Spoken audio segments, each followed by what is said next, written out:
Сайн байцгаана уу? Энэ бол Harry Hoffman байна. Өнөөдөр манай Member Care Foundation-с хойдох 7 хоногийн 3 дахь өдөр юм. Эд сэтгцийн эрүүл мэнд болон зөвлөгөө өгөх тухай ярьцгаана. Тэгэхээр өнөөдөр эхлээд би сэтгцийн эрүүл мэнд болон зөвлөгөө өгөх сэдвэт багтах боломжтой олон сэдвийг жагсаалтах та бүхэнд өгье. Үү хилэн түгшүүр ядарга хүүхдийн дасан зохицол энэрэл суйлда зөрчил тулгаралт сахил ханамж өөрчлөлтөд дасан зохицох соёлын шок соёлын стресс аюул гэх мэт мөн эрсдэл сэтгэл гутрал хэцүү үдирдэгчд сэтгэл дундуур байх хүлээлт уучлал үеийн ялгаа үе гашуу гимшил аз жаргал ба атаархал дурсамж ивгэх ганцаардал нарциссизм сандралын дайралт идэвхгүй төрөмгийн зан авир төгс төгөлдөр үзэл порнографи сэтгэл зүйн тест эвлэрэл голох ба урвах харилцаа цуурхал салах ёс гүцэтгэх бэлгийн хүчирхийлэл бэлгийн стресс зовлон амьяа хорлолт гэмтэл гэмтлийн дараах стрессийн ямрыг болон ноцтой тохиолчийн стресс гэх мэт. Юу биш үү? Үүнээс ч олон зүйл бий. Бид хятадд байхдаа хятадын хөдөө орнуудад их ажилласан. Тэнд өмнө нь хамт олон, тосгоон, өргөд гэсэн гэр бүлүүд байсан бөгөөд тэд бие биенээ халамжилдаг байлаа. Гэвч хотжил дахилснаас хойш дунд насны олон хүн ажил хийхнээс эмэгтэй, эрэгтэйчүүд том хот руу ажил хийхээр нүүсэн. Ингэснээр хотжирт тусгадыг хоосон болгосон. Үлдсэн хүмүүст нь хөгжүүл болон маш жаахан хөгтүүд болсон. Өмнө нь байгалийн жамаараа байсан нийгмийн халамжийн тогтолцоо бүрэн нөрж байна. Тусламж хэрэгтэй хүмүүс тусламж олж чадаагүй байна. Нийгмийн дэмжлэг хэрэгтэй хүмүүс нийгмийн дэмжлэг олж чадахгүй байна.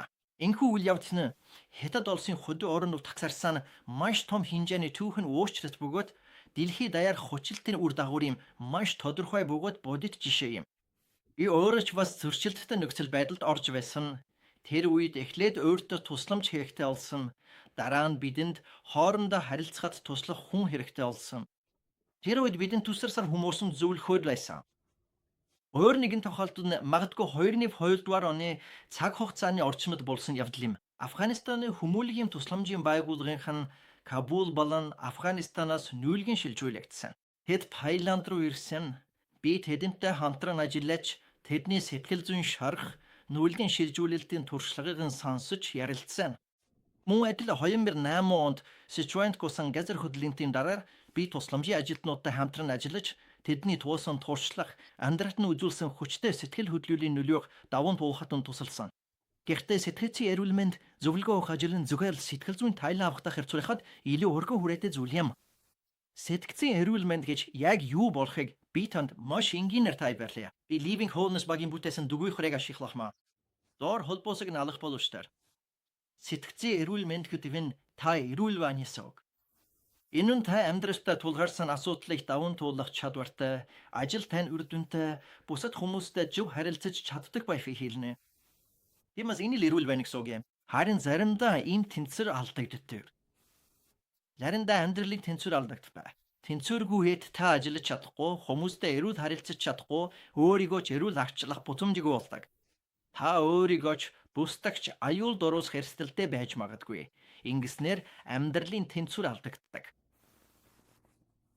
Иймээс миний тантай хуваалцах гэж буй инфо цогц загвар нь хүнийг 5 өөрмөц хэсэгт хуваан авч үздэг юм. Хүн бүр сүнс, зүрх сэтгэл, оюун санааны ертөнц, бие махбод болон нийгмийн амьдралтай байдаг. Эдгээр бүх талууд хоорондоо үргэж тэнцвэртэй байх зайлшгүй шаардлагатай билээ. Заримдаа бидний бие махбод, оюун ухаан, зүрх сэтгэл, сүнсэнд янз бүрийн зүйл тохиолддог. Жишээ нь та гадаад улс руу нүүж очиж суйцсны дараа шөн зүүдэндээ маш аимшигтай эвгүй зүйлсийг харж сүнслэг зүйлс мэдэрч эхлэвэл таны сүнс болон дотоод сэтгэлийн таны хэсэг сорилттой тулгарна. Энэ бүхэн таны зүрх сэтгэлд, таны сэтгэл санаанд шууд хүчтэйгээр нөлөөж эхлэх болно. Тэгээд энэ нь дахин таны оюун ухаан бодвол чин нөлөөлнө. Энэ нь таны бие махбодын өдөр тутмын зан үйл болон эрүүл мэндэд шууд бусаар нөлөөж цаашлаад таны нийгэм дэслэх байр суурь болон хувийн амьдралд ч бас хүчтэй нөлөөлж болно. Тэгээд бүх зүйл тэнцвэргүй болдог. Сэтгцийн эрүүл мэндийн мэргэжилтнүүд таны амьдралын эдгээр 5 талыг харж танд дахин тэнцвэртэй амьдралд хүрэхэд туслах сургаалтай байдаг. Энэ сэтгцийн эрүүл мэнд гэж юу болохын илэрхийлж байна. Тэнцвэргүй болсон зүйлсийг дахин тэнцвэрт оруулахыг хэлдэг. Энэ нь заримдаа маш үр төгтэй үйл явц байж болно. Гэхдээ Сэтгэл эрүүл мэндийн мэргэжилтнүүд танд тусламж авахыг хүсвэл тэнцвэрээ дахин олоход туслах сургалттай байдаг. Өөр нэг жишээ нь өөрийгөө гэмтдээдэг өсвөр насны хань юм. Жишээ нь ахлах сургуульд өсвөр насных нь өөрсдөө зүсэх, хоол идэхэ болох, эсвэл фит их идэх зэрэг нь тэдний бие махбодод сүрэг үр дагавар авч ирдэг. Сэтгцийн эрүүл мэндийн мэргэжилт нь зөвхөн бие махбодыг бүс мөн сэтгэлгээ, оюун ухаан, зүрх сэтгэл, хайр, өөрийн үнэлэмж, бурхантай холбоотой сүнслэг харилцааг чарж чадна. Мөн энэ өсвөр насны хүүхдийн нийгмийн харилцааг авч үзнэ. Дээрх наривчлсан зурагнал дээр үнэслэн бид өсвөр насны хүүхэд болон түүний гэр бүлийн хэнтэй яг хамтран ажиллаж дахин сэтгэл зүйн тэнцвэрээ олоход нь тусламж дэмжлэг үзүүлэх бүрэн боломжтой болох юм. Гадаад оронд амьдрах нь маш их хэмжээний стресс дагуулдаг бөгөөд энэ стресс нь бидний хүүхэд нас эсвэл эртний амьдралын дурсамж өмнөх стрессийг дахин сэргээж өдөх магадлалтай байдаг. Энэхүү нөхцөл байдлын улмаас зүрх маш хүчтэй хурдан цохилох, хятах зүйлийг эргэж сүүлэн бодох, өөрийн үнэлэмжийн маш том хямрал болон сүнслэг хямрал үүсч цаашлаад нийгмийн гүн гүнзгийх хямрал, ганцаардал, өөрийгөө үзэн ядах сөрөг байдалд аажмаар хүргэх аюултай байдаг. Би амьдралдаа хэнийг цөсөхгүй байна гэх нэг. Сэтгцийн эрүүл мэндийн салбарын нарийн мэргэжлийн эмч мэргэжилтнүүд нь дахин хэлэхэд үйлчлүүлэгчтэйгээ хамт аюулгүй байдлаар буцааж алхаж өөрийн дотоод тэнцвэрт байдлаа эргүүлэн олоход туслах тусгаалan бэлтгэж сургаагдсан байдаг. Энэ бол миний өөрийгөөгоос нь сэтгцийн эрүүл мэнд зөвлөгөө өгөх үйл явцыг тайлбарлах арга юм. Дашрамт хэлэхэд Рон Котески өөрийн номлогчдын халамжийн вебсайт дээр номлогчид мэдэх ёстой зүйлс гэсэн урт жагсаалт гаргасан бөгөөд та эндээс харж болно. Тэр олон зүйлийг хамардаг. Сэтгэлийн хямрал гэх мэт сэтгцийн эрүүл мэндийн асуудлууд дээр та шаталт дээр дарахад шаталт гэж юу вэ? Юунаас үүдэлтэй хэрхэн эмчлэх вэ гэсэн дэргэрэнгүү мэдээлэл бүхий товчхон нийтлэл таны дэлгэцэн дээр тодорхой харагдах болно. Тэгэхээр энэ бол үнэхээр гайхалтай үзэсгэлэнтэйгээр хийгдсэн маш их хэрэгцээтэй бөгөөд тустай нарциссизм юм. Өөрийгөө дээдлэх үзье. Энэ юу вэ? Чи яаж харж чадж байна? Мөн та үнийг хэрхэн эмчилж чадах вэ? Тиймээс энэ нь богн тоймыг өгөх бөгөөд тодорхой сэдвийн эхний алхам юм. Та бүр PDF-ийг татаж авч хэвлэж урна.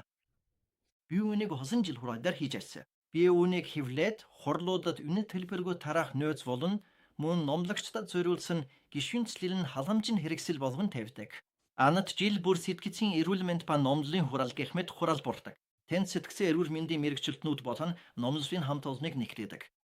Тэд бие биенээсээ суралцаж, шинэ нөөц бүтээж, хуваалцах зорилготой.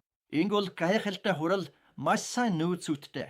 Мөн семинарууд, зөвлөгөө өгөх болон гишүүнчлийн халамжийн сургалтууд байдаг бөгөөд эдгээр нь бүгдийг нэгтгэдэг. Та нарын осгох нь зөвлөгөө өгөх салбарт ажиллаж байна. Тиймээс би та бүхэнд баяр хүргэмээр.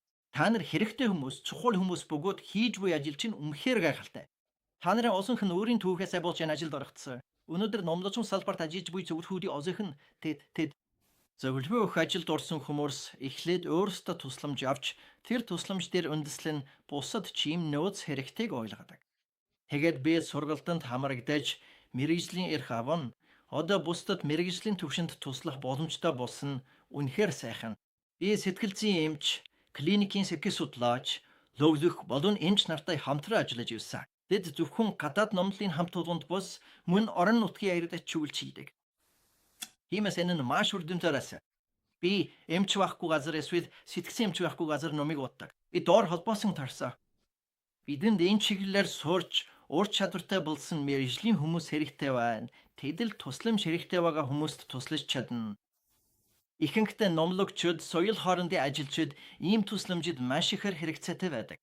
Мөн ихэнхдээ орон нутгийн мэргэж ийм тусламжид маш ихээр хэрэгцээтэй байдаг. Тиймээс танд баяр хүргье. Танд амжилт хүсье. Таныг бидний дунд байгаад өөрийн ур чадвар, сургалтаа дэлхийн даяар номлолын хамт олон зориулж байгаад үнэхээр гайхалтай байна. Талбай дээр ажиллаж буй ажилчдад үйлчил тэднийг чадваржуулахын төлөө. Бүгдэд маш их баярлалаа. Өнөөдөр бид сэтгцийн эрүүл мэнд болон зөвлөөний талаар ярилцсан. Маргааш бид амар тайван байж мэд гэсэн сэдвээр ярилцсан юм. Энэ бол би та бүхэнд танилцуулахыг хүсэж буй өөр нэгэн тусламжийн загвар юм. Маргааш үргэлжлүүлээ. Одоогоор баяртай.